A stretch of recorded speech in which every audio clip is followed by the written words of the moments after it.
Hello friends. So the Warriors are on a 2-game winning streak now, back-to-back games. First the Hornets and now the Knicks. And boy, a lot of bad things happened last night. Steph Curry tweaked an ankle. Pods got injured, but he was able to come back and he seems okay. That's good. But GP2 suffered a broken nose. And while Steph Curry was questionable to play tonight's game against the Knicks, he pushed through the discomfort to play in this one. And boy, did they need him to make sure they got this one, because he put on a masterclass, particularly in the second half of this game. Hello friends, welcome back to the channel. Sorry I couldn't post last night. I was going through it with a kidney stone. I still haven't passed it yet, but somehow, some way or another, I am feeling okay today. So I got my water. Oh, man, make sure you stay hydrated because passing a kidney stone is like male birth. And believe me, I wouldn't wish that upon my worst enemies. Anyway, happy to be back in action. In case you haven't, be sure to hit that subscribe button, the notification bell, and that like button so that this video gets out to all the Warriors fans out there. Let's get straight to it. The Warriors are now 9-2 since acquiring Jimmy Butler, and they're actually 9-1 when Jimmy Butler plays. Obviously, they lost an inexplicable one against the 76ers. And if we want to be even more honest about this situation, they actually should be 10-0 since acquiring Jimmy Butler, because you guys know that the Warriors got jobbed against the Mavericks, which happened nearly a month ago, but man, I do not forget. But the bottom line is that the Warriors have mostly had an easy schedule since acquiring Jimmy Butler, and they've been able to take care of business against all those teams. And that's the thing about great teams, is that they take care of business against the mediocre teams, the teams missing key pieces and key players and stuff like this. And the Warriors have run into a lot of those teams. Even tonight, Karl Anthony Towns was not available for the Knicks, so the game ended up being probably easier than it otherwise would have been. And talk about a tale of two halves. The Warriors scored 47 points in the first half of this game and then proceeded to score 67 points in the second half of the game. And that's generally how the Warriors tend to operate. They come out slow out of the gates. Steph Curry has long had a tendency to start out games very slowly. Sometimes he'll go an entire quarter taking a shot or two. And that passivity always ends up getting him out of rhythm. And he's not in rhythm for a lot of these games in the second half because the game needs a natural flow. As the best player on the team, there should always be segments where your best player is doing something significant. And Steve Kerr and Steph Curry have long had a tendency where he gets his teammates going while Curry himself never actually gets going. And that's been a real vital change for Steph Curry. And that aggression started to happen even before they acquired Jimmy Butler. Something triggered in Steph Curry's mind. And he was just like, you know what? I've had enough. I'm done with the sacrifices. I'm done waiting on guys. It's time for me to get going. And that's the best version of Curry that we could ever ask for. An aggressive one. The one that goes out there and puts the fear of God into the other team. I mean, we got to take a look at these numbers. Curry in the month of February went bonkers. 33 minutes per game. The guy averaged 30.7 points per game. Almost 31 points per game. The dude's about to turn 37. Just absolutely unprecedented, capped off by that 56-point performance against the Magic. And he is what makes the Warriors the most watchable team in the NBA. But the last couple of years, oh man, watching the Warriors has not been a fun experience. And that has flipped. And pretty much every single game since they acquired Jimmy Butler has been enjoyable to watch. And now that Curry's been more aggressive in games, now that we're getting more segments where the Warriors are playing Curry-centric offense with a lineup that is built basically to play for Steph Curry. And the most beautiful thing about that is that once Steph Curry gets going with those lineups, he starts getting other guys involved because inevitably the other team is going to start fearing Steph Curry. They're going to trap him, guys are going to cut or go to the corners, and guys are going to be wide open because it's 4-on-3 all day and night. And as long as you surround Curry with fundamentally sound players who understand the timing of cuts, who understands when to get out to the three-point line, who understands when to set the screens, who understands when Steph Curry is relocating, all these things. You have to pay attention to all those things. And that's where you have a bunch of selfless guys on the floor understanding their number one goal is to get Steph Curry open. And if they do their job successfully and the defense reacts and two starts going to Steph Curry, that's when you start seeing these open layups, open dunks, open three-point shots, all these things. And because we're getting more segments like that, Curry's been on the ball more and getting more direct assists. And now he's on a 3-game stretch where he's averaging over 10 assists per game. This is what Steph Curry is capable of when you get him the ball and let him create for just segments of the game. It's so funny to me. I just saw on the timeline today some dudes on some podcast talking about how, oh, I don't want to put Steph Curry as the #1 point guard in the NBA because he's not really even a point guard. Like, these people just don't watch the Warriors. They just don't understand the level of sheer impact that Steph Curry has when he's on the floor, whether he's on the ball or not. And tonight was a beautiful example where he's setting up guys to get easy buckets and he's not even picking up the assists. Why? Because he's just setting screens. See, when Steph Curry's not running around looking for the ball, he's running around setting screens, making it easier for his guys to cut to the basket, because guess what happens when Steph Curry is setting a backdoor screen? He sets the backdoor screen, no defender wants to come off of Steph Curry, so switches are almost never happening. Next thing you know, somebody is cutting, they have some space because Steph Curry is one of the best point guard screen setters in the NBA. And next thing you know, guys are getting right to the basket for open layups and dunks. Guy Santos saw a little bit of that, and Jimmy Butler saw a little bit of that tonight.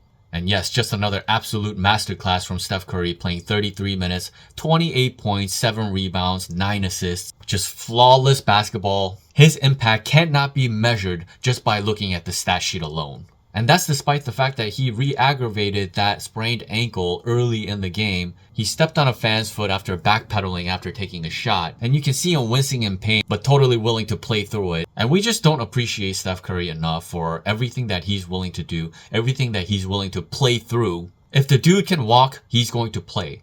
And that's that complete and utter love that he has for the game of basketball. Now let's get to Jimmy Butler, because in recent games, he's been quite passive and he's been trying to fit into what the Warriors are doing. And he's like the ultimate connective star. And you guys understand what that means. That means he fills all the gaps in terms of boxing out, rebounding, passing, setting hard screens, you know, the intangibles. But the thing about that is that the Warriors got Jimmy Butler for $60 million per year. Not so that he can come in and play a super Guy Santos role, but to also be a scoring threat. You know, that reliable scorer that's going to give you 20 plus every single night outside of Steph Curry. And in that second half, Butler got going in a hurry, got to the free throw line often. I don't know if he got to the free throw line at all in the first half, but he got to the line 9 times overall. And that's a huge part of his ability to generate points for this team. So the tandem of Butler and Curry once again did a lot of damage, particularly in that second half. And I don't know what's going on with that 3-point shot of his. It's just been absolutely atrocious. I think he's made like 1 or 2 threes in the 11 games that he's played so far. My God, man. Jimmy Butler has played 11 games already for the Warriors. Time is really flying here.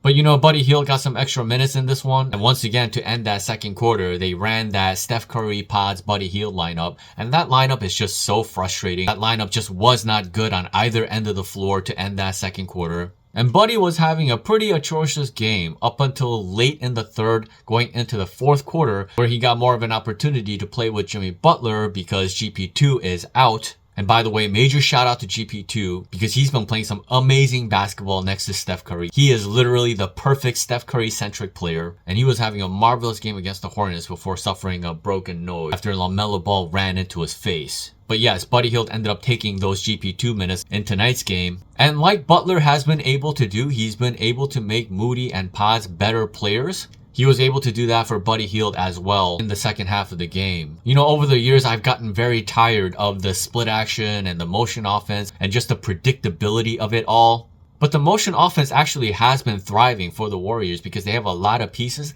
that work really well in it. I mean, Draymond is practically a split action merchant. Jimmy Butler, because he's also a great screener and somebody who is really excellent when it comes to read and react. Needless to say, Steph Curry coming off the curl in the split action is petrifying. The Warriors have really maximized the ability to create some great offense out of that action. And we gotta continue to give credit to Draymond Green for having an excellent all-around game. 8 points, 9 rebounds, 8 assists, 2 steals tonight. And maybe most importantly, just 1 turnover in this game. Draymond has had a tendency to get completely out of control with the ball, especially in transition. He just looks rushed and he's constantly trying to thread the needle where he shouldn't be trying to thread the needle because the defense is right there. And tonight I just feel like we saw a much calmer version of Draymond. He was just more poised and under control. And that's the version of Draymond that we want to see. Defensively, he's just been immaculate. His willingness to fight down low against the bigger bodies every single possession cannot be overstated and cannot be underappreciated. And you know, Jalen Brunson put up some good numbers tonight, but Moses Moody, from an overall standpoint, did a really nice job on him. Just did a solid job containing him. And Jalen Brunson is just the type of player that Moses Moody would have good success against, because he's not a really quick guy. He's a crafty guy. And those are the types of guys that Moses Moody can really bother with his length. Because Moody has like a 7'1" wingspan, unusually long arms for a guy who's only 6'5". It's the speedier guys, it's the guys with handles, it's the guys with the blow-by ability that Moody has a tendency to have trouble against. So there are certain matchups that are really good for Moody, and then there are other matchups that may not be so good for Moody. Tonight, he didn't necessarily make a big impact from a scoring standpoint, but defensively, he did a really nice job on Jalen Brunson. And for the second straight game, Pods was able to put up 19 points, and Pods is making it very clear that he's more of a scorer than a playmaker. I would say right now the best way to define Pods is that he's a scorer, he's a hustler, he's a rebounder, and he's a capable three-point shooter. His awareness on the court still needs work. I think it needs a lot of work. There's one particular play that really stood out in that Hornets game where Steph Curry was wide open in the corner and Pods takes the shot himself. And this is the thing about young, hungry players, is that they're looking for their own. And they don't realize that they're playing for something bigger and something greater. And I feel like that's where Pods is at this juncture of his career. And in the regular season, that's okay, because the Warriors are getting away with a lot of those things, and they're able to win with him on the floor as a starter.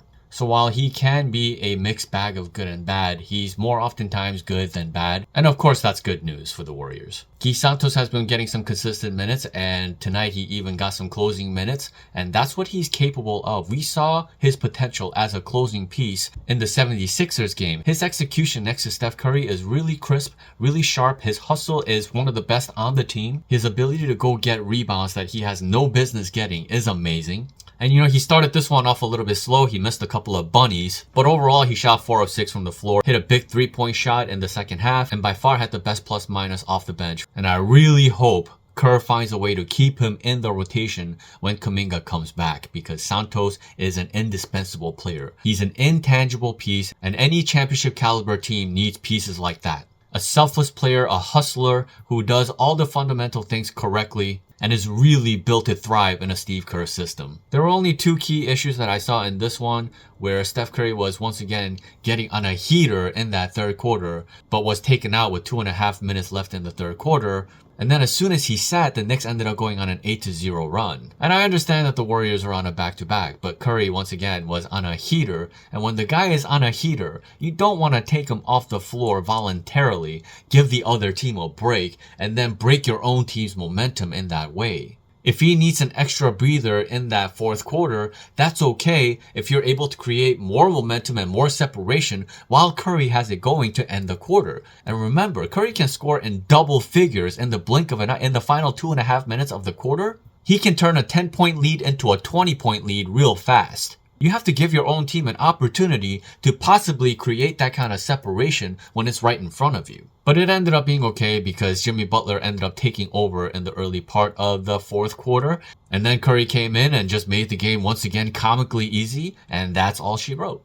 So yes, the Warriors have won 9 of their last 11 games. Amazing stuff. As you guys know, the Warriors have taken sole possession of that 6th seed, which is incredible. And guess what? They're only 3 games back from the Rockets for that 5th seed, and 4.5 games back from the Grizzlies for the 4th seed. Both of those teams have been on a 3-game losing skid, and the Warriors' trajectory continues to look great. The Warriors have 20 games remaining, and a lot can happen in these final 20 games. The most important thing is that they're able to stay healthy. Obviously, Curry sprained that ankle. Hopefully, it won't be anything lingering. And it was really great to see that he was able to play on the second end of a back-to-back. Anyway, may the good times continue. That's all I got for tonight. Thank you so much for watching. Until next time.